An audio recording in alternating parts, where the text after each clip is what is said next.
Assalamualaikum warahmatullahi wabarakatuh. Sampurasun mitra kaum dangu baraya kidagar official di mana bae ayana. Wilujeng wengi wilujeng patepang dangu deui sarangaki dina acara nu maneuh nyata dongeng pang beberah manah ti kidagar official YouTube. Ngeureuyeuh deui pamirsa kisah ngadongeng deui raskeun hanca anu katunda kamari nyaeta dina dongeng anu judulna Jawara Gunung Burangrang. Ayeuna nicak ka bagian nu salikur. Pamirsa ieu dongeng rek anak nyalira dongengkeun oge ku aki, mugi-mugi katampi kalian kabengahan atuh tiasa janten panglipur kalbu pangubrah kana manah pangrepeh kana hate. Ubar ngabung ngalirkeun kacape saparantosna sadi dinten urang kasabilari payah oge mulangkeun ka tineung ka mangsa jaman kapungkur. Di mana urang teh kapungkur mah hiburanna ting darepong painan radio ngadangkeun dongeng Sunda. Ayeuna mah dongengna aya di YouTube pemirsanya. Tiasa ngadangukeun iraha bae oge. Pamirsa, urang geureueuh dongengna satacanaki ngadongeng mangga kangge nu nembean manco. Anu nembean ngadangukeun ulah asa-asanya di subscribe wae, ditoel palebah tombol loncengna supados naon cenaki supados aya beja tanapi notifikasi kana HP-na sewang-sewangan upami akin raskeun hanca dongeng ke dipasianrangnya ku YouTube-na upami dongeng ieu tayang deui. Pamirsa subasa nyangolong kana waktu urang keureueuh deui dongengna urang ngamparkeun deui sama kabuyutanana para samakna saur bajigur sareng awugna mangga kaparayun sadayana prung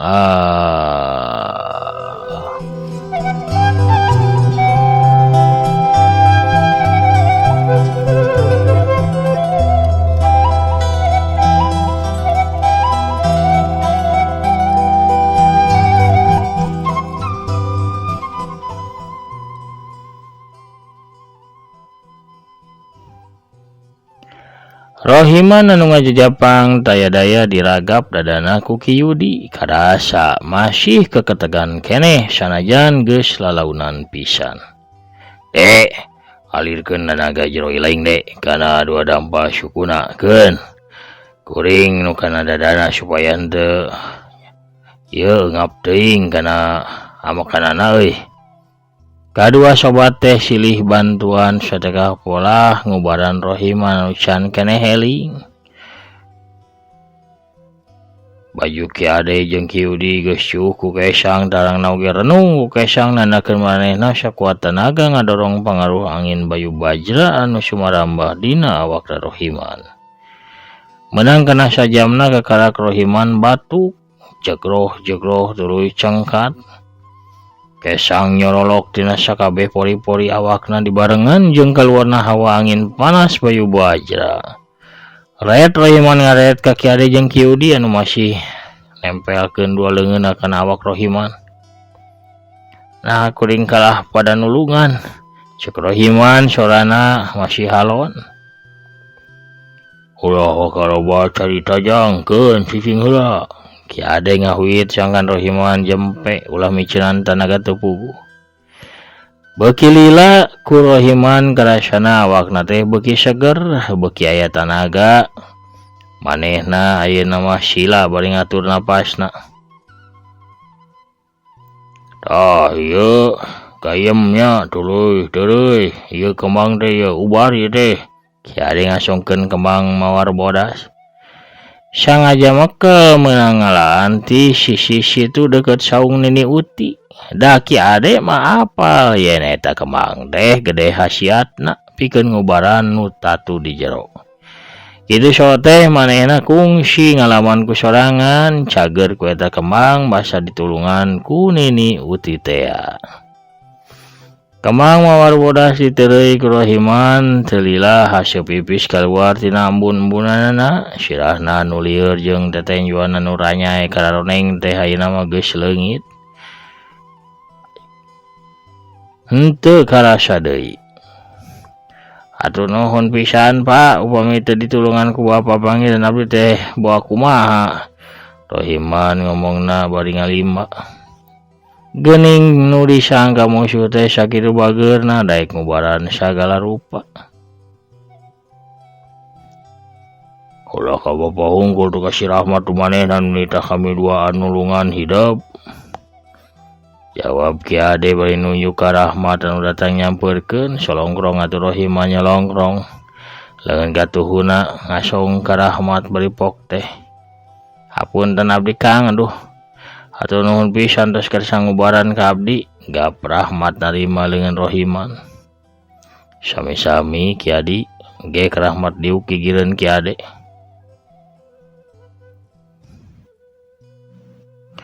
Lain kunaon ieu teh berbimiluan ka jalma jahat atuh kumaha lalakonna Jang? Ki Ade tumanya ka Rohiman.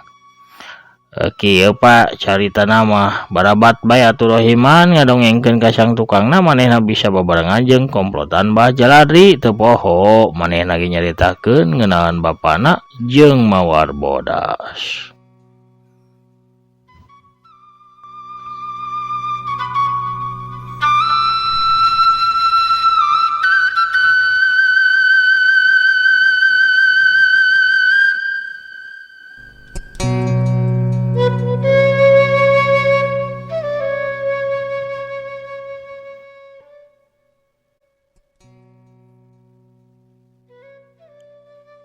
Haruk Ujang Iman teh anakna Ki Mamannya. Ki Udi olohok teu nyangka yen nurut anak buahna boga anak sagede kitu. Sumuhun Pak, nah kumaha kitu? Bapak teh apal ka jenat pun Bapak? Rohiman atuh jadi penasaran. Aduh lain apa-apa deui, apanan jenat Bapak hidup teh babarengan ngalalakon jeung Bapak. Kieu dongeng nama. Dadak-dak Ki Udi ayeuna mah anu medar lalakon. Lalampahanana sawaktu jadi garong tuk nepi ka insapna lalakon patelak jeung mawar bodas oge benyer beaskeun teu aya nu didingding kelir estuning sacerewelena. Da kitu Jang lalakon teh. Rohiman ngahulang miraga meneng ngadenge panutur ti Ki Udi teh.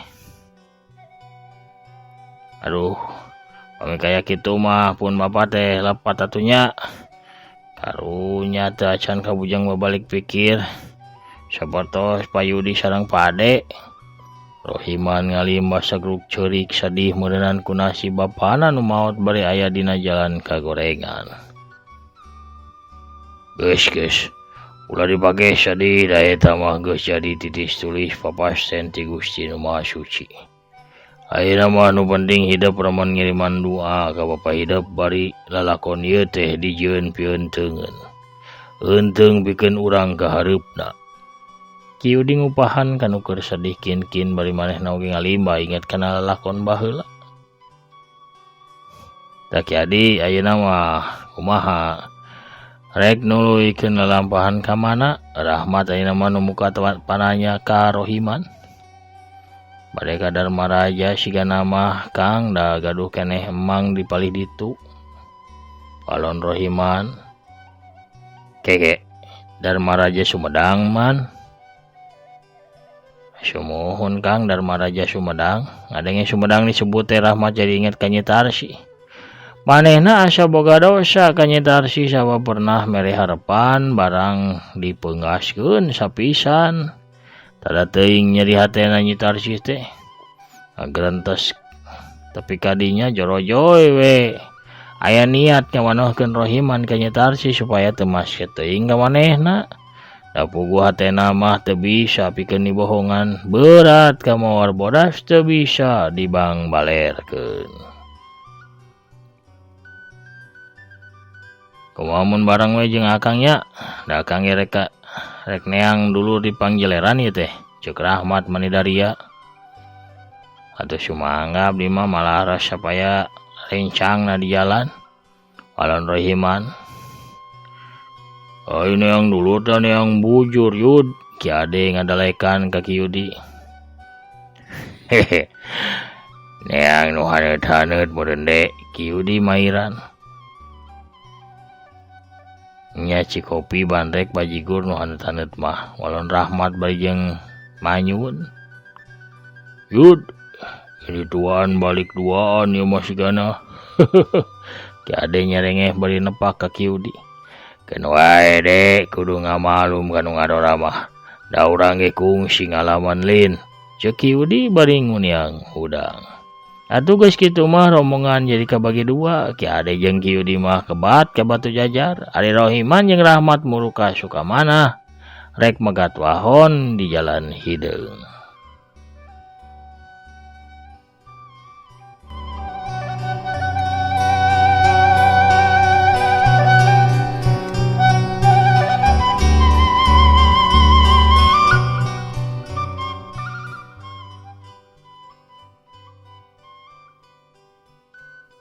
Bada isya ki ade jeung Kiudi tepi ka lembur Batu Jajar barang srog ka hareup imah di imah geus loba jalma ngagimbung bari jeung rame ngalarobro.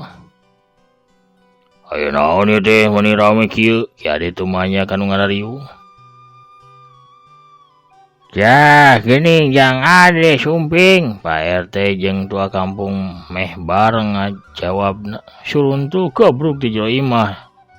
Saeni jeung Biningsi ngagabruk ka Ki Ade bari ceurik ading diut. Aya naon ieu teh? Mana Nyai?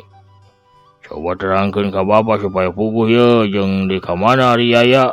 Ki Ade culang cileung nempoan nu hadir da nya Yaya teu katempo aya di dinya. Bari euriheun balas ku ceurik bae Biningsi nyaritakeun naon anu geus karanaban ku Yaya. Ah, diculik ke ciri-cirina jalma nu duaan kumaha dah? Ki Ade penasaran.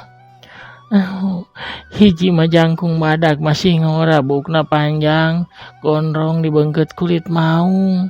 Anu hiji nama kolot jangkung make jubah hideung sarua diiket kulit maung sirahna teh. Biningsi ngawalon bari jeung pepeta. Wow, masyaallah si Dedembit Gunung Halu jeung muridna teh si Lodaya Alas Cidaun kurang ajar si bangsa deh. Ki Ade kekerot nahan kambak kitu deui Kiudi da puguh anakna nu jadi korban pisan. Kumayud? Ki Ade malik ka Kiudi. Yah, tuman urang jorag we ayeuna kene bisa anak kuring kumaonam.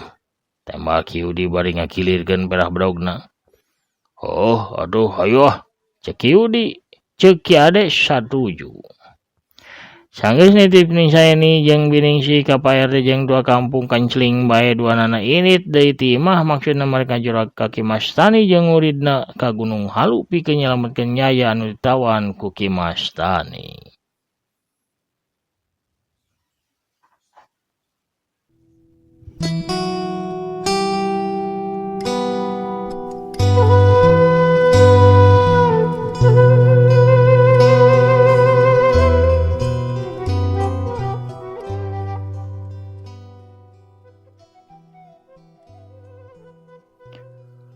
Urang tunda heula lampahan Ki Ade jeung Kiudi anu keur lumampah ngajurag Ki Mastani ka Gunung Halu. Ayeuna urang malikan deui ka tukang. Nyaritakeun lelakon Ki Mastani jeung Lodaya Alas Cidaun anu geus hasil nglumpuhkeun Yaya. Duana teh kebat lumampah muru ka guha padumukan Ki Mastani anu aya di belah kaler puncrut Gunung Halu. Yaya dipanggul ku Lodaya Alas Cidaun. Yaya teu bisa hoja da awakna leuleus taya tangan pangawasa kapupul bayu ku kasaktena batu badar wasina Ki Mastani. Srog tepi kanu dituju blus duanana asup ka jero guha. Lodaya ngecakeun Yaya dina batu lempar sisi guha belah kenca. Kumaha tuh guru ari tos kieu yeuh? Tanya Lodaya ka guruna. Gawat turun ka lembur. Siaran sasajen sapuratina urang sebahkeun we budak ieu teh ka Mbah Jamrong. Walon Ki Mastani. Lodaya ukur ungeuk tuluy manehna kaluar guha, geus di luar guha mah blesat bae manehna ngablesat muru ka lembur pangdekeutna pikeun ngadunan parentah guruna. Beurang geus kaganti ku peuting. Di sabudeureun guha Ki Mastani kacida rehe comrekna. Ukur suara Korea kanu sakali-kali ngelak di luhur guha ditembalan ku babaungna anjing leuweung di kajauhan. Di jero guha Ki Mas tadi mana kosila manirekep di hareupeunana mangrupa-rupa sasajen ngabarak dina nyiru anu badag. Kembang 7 rupa, rujak 7 rupa, minyak misik sagendul, madat turki apa jin, arak bodas, ayam camani, surutuli song, rokok bodas, nepi ka nog soang ge aya. Gap leungeun Ki Mas tani nyokot menyan bodas anu nyanding gigireunna puruluk anu parupuyan anu ruhai namanya marong. Buas-buas peledug haseup menyan ngelun ka luhur tuluy nyambuang minuhan rohangan guha. Barabat Ki Mas tani macajang jawokanana pikeun ngonang Mbah Jamrong hadir ka eta guha. Telila seor gerebug angin nyeor manitarik tetangkalan pating pelenod kawasan urek rarubuh.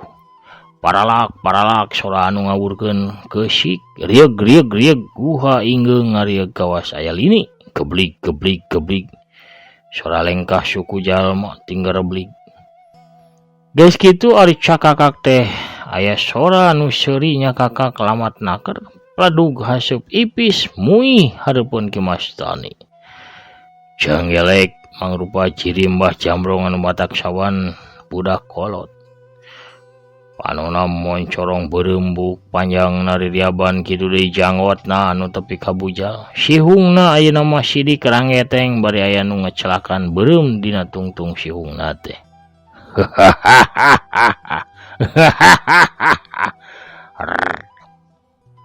Aya naon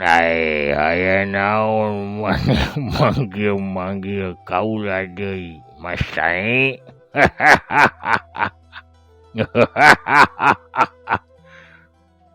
Mbah Jamrong nanya ka Ki Mas tani sorana agem hanaruan pinuh aweuhan.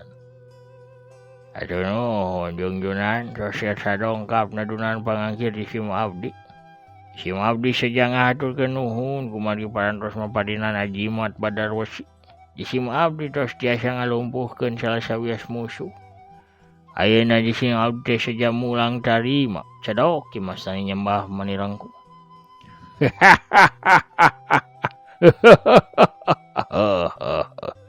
Kasih pisan ku kaula.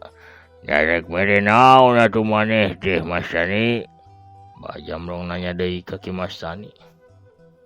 Mangga canak eta jajah ka anu ngagola dina batu lempar. Eta sebakang susuhunan Kanjeng Sinuhun di Sim Abdi. Walon Ki Mas tani bari ngagilerkeun panonna ka Rahyaya cedok deui nyembah. Kabeneran kaula keur butuh tukang meulahan suluh heug. Ku kaula ditarima seba anjeun ayeuna keneh rek dibawa eta budak lalaki.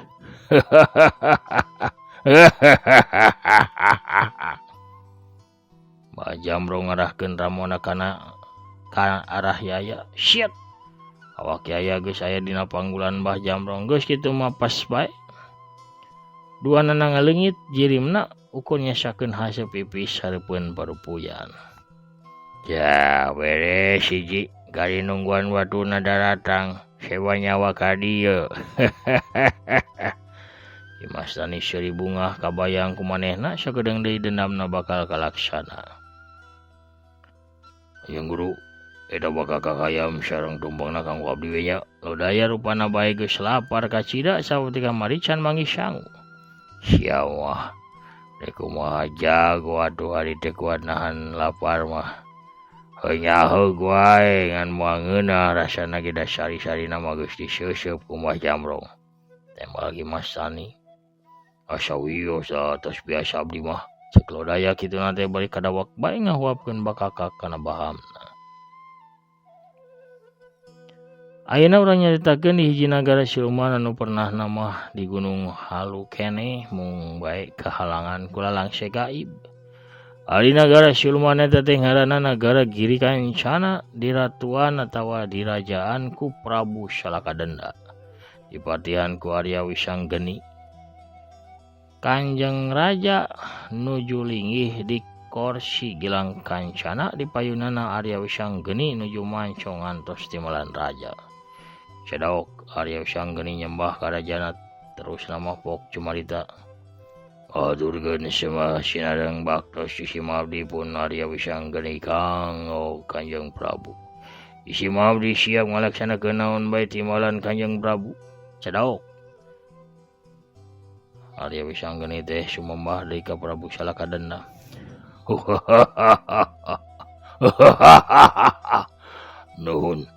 Nuhun pisan baban badi kaula bunga kacida ngabogaan pati anu satya satu kana parentah tur ngabdi sapinuhna ka karajaan Giri Kancana. Katarima pisan pangabakti anjeun paman pati. Kitu saur Prabu Salakadana. Amun teu marah mah pinuh ku kabunga.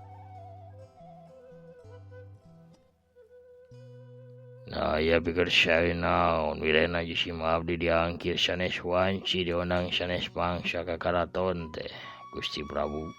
Ceuk Arya Wisang geni deui. Bari ngarasa heran dina hatena. Kieu paman pati. Kaijina mah kaula teh sono geus lawas tilawas teu panggih jeung paman pati. Anu kaduana atuh kumaha kaayaan nagara teh. Nu katiluna rek nanya nya ka mana ari Ki Jamrong sok tara katingali padahal manehna teh jadi senopati di kerajaan kaula. Cek raja beuring usap-usap janggotna.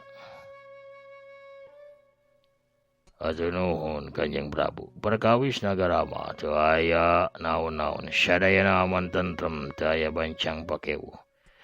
Ngeunaan Ki Jamrong ji si mabdi getos lami tara kapendak. Tapi saur wartos hulu balang tapel watos bah. Ki Jamrong teh remen lunta ka nagara manusia. Kitu saurna teh Kanjeng Prabu. Cedok deui pati teh nyembah. Nah, ya keperluan naon adunya Ki Jamrong remen lunta ka nagara manusia teh. Raja heraneun dangu beja kitu teh. Keur ting harulang kitu ti luar karaton ringkang-ringkang Mbah Jamrong datang lumebet ka jero karaton. Cah geningan panjang umur nu keur dicaritakeun teh ngurunyung pisan.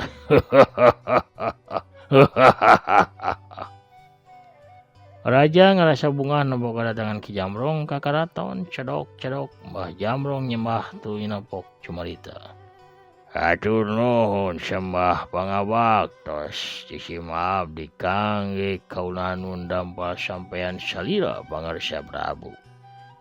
Sinuhun ulah janten benuh sinareng ulah janten raheut panggalih. Wirena pun Jamrong tara hadir dina rapat karaton.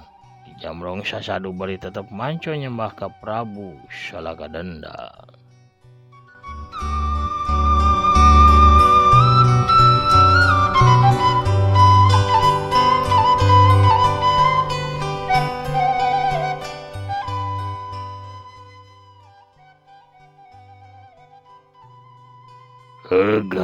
Ku kaula diampura tapi coba terangkeun alasanana kunaon tara hadir teh.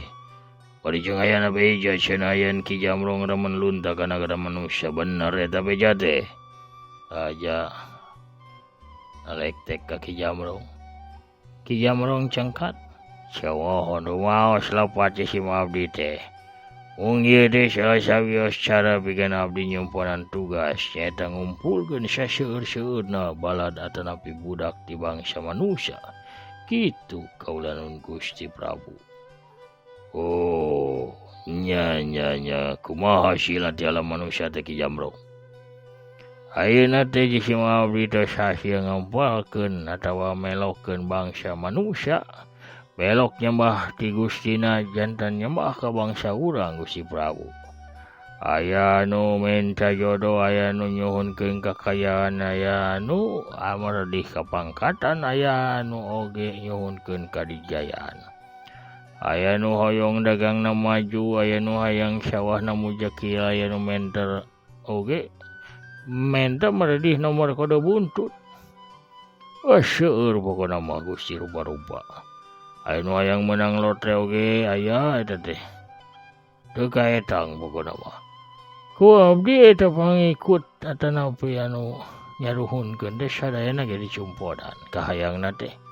Tapi syaratna maranehna enggena balikna ka nagara siluman.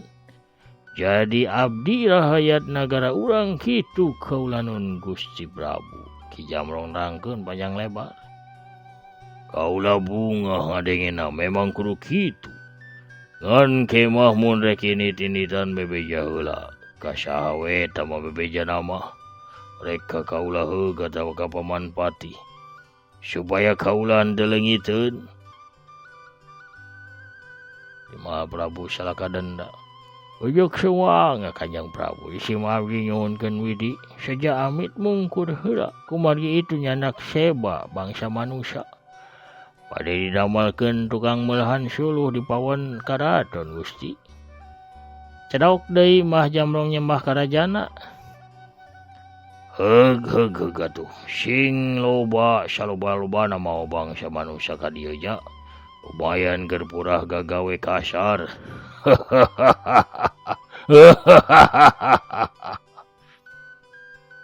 Saur Kanjeng Prabu ngidinan ka Mah Jamrong dina kayan kitu. Torojo ka karaton aya nu datang atuh nu tiluan curing hak. Malik neuteup kana anyar datang. Si oreng nu datang teh saurang awewe tengah tubuh di samping janggung make kabaya beureum. Leungeun kencana ngelek bobok. Sedangkan leungeun katuhun nya kelanyiru anu disuhun di laluhur sirahna. Punten abdi cologog ieu lebat ka karaton Gusti Prabu. Abdi mah ka dieu teh sanes bade dada amal atau napi milari padamalan. Tapi na ieu mah bade ieu we ieu. Nawiskeun awug anu amis raos kareueut matak dedeyeun gila Gusti Prabu tah ieu kukurawuna cocok ya mah kangge Abah Jamrong. Ini deh gurih raos nikmat pokona mah. Wah, pemirsa. Kabujang narojo bisa ruitina tu meni kasidanya. Jaramah pisan icalan dugi ka karaton Giri Kancana. Ka nagara Siluman. Kuna jangan bisa ruiti urang cakapkeun heula dongengna dugi ka dieu.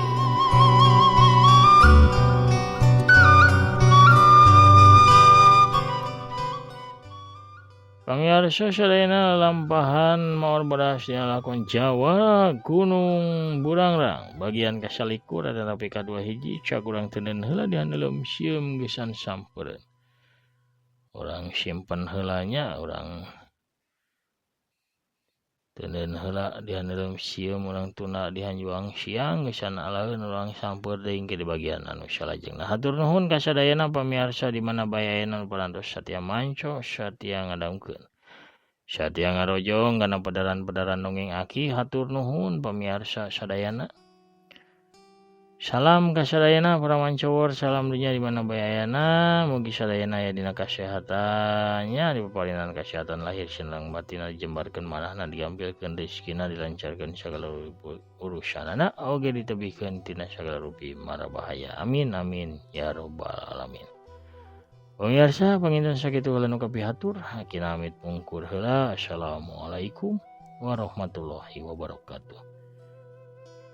Parmios cag hanca.